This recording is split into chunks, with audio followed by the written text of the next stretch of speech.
Това сега ще е една интересна тема за това как да атакуваме тренировките и въобще може би живота по малко по-така страничен начин, като има много метафори и за хората, и за живота като цяло. И много често като се загледаш наистина, като влезеш една идея по-дълбоко, се оказва май, че метафорите са по-реални, отколкото е реалността. И сега давам пример веднага. Както на английски, така и на български си има метафора, примерно за някой човек да кажеш безгръбначен. Или spineless. Какво значи безгръбначен човек? Безгръбначен е някой, който не може да устои тежестта на живота. Буквално, аз така го разбирам. Някой, който постоянно се усуква, се умилква и няма стабилна корава позиция. Какво значи това?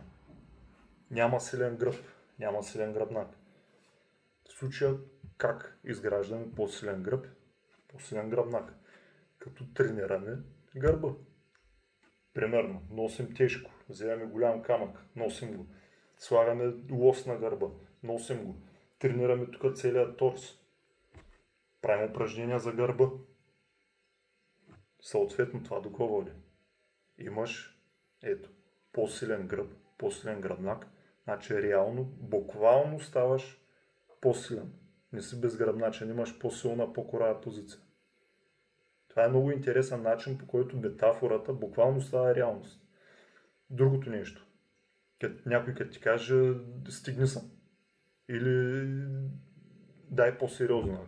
Примерно на английски как е? На английски е get a grip. Грип е захват. Стигни съм. Какво значи? Бъди по-корав, влез във форма, бъди по-силен, по-корав, по-твърд.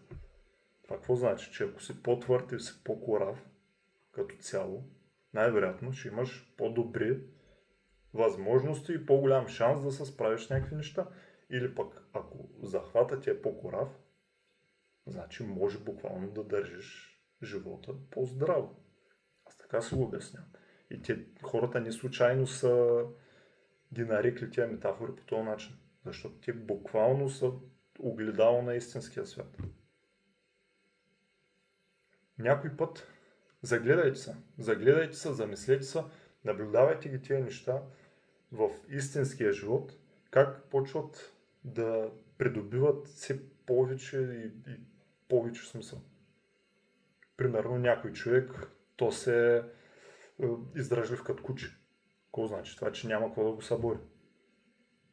Съответно, ако тренираш по този начин, примерно, ако тренираш яко за издръжливост, тренираш някакви много гадни условия, в студ, в жега, в най-отвратителните ситуации, в които можеш да се поставиш, съответно ставаш тегав, ставаш отвратителен, издръжлив като куче.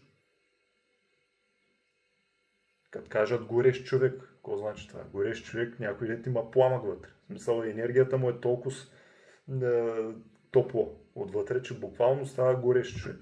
Става експресивен, става човек, който едва ли не аурата му е така, на по-пламенен човек. Като кажат, то си има лед в кръвта, на английски. Ice in the veins. Какво значи това? Че то се е мега хладнокръвен човек, който пак няма какво да го бъде. Спокоен във всяка ситуация. Абсолютно всичките тия метафори отразяват реалния свят. И това нещо може да го използваме в наш плюс. Защото ако наистина е така, ако метафората е огледало на реалния свят, то и реалния свят е огледало на метафората. Така че като правим нещата, които отразява метафората, то метафората реално става истина. И наистина ставаш този човек, придобиваш тия качества.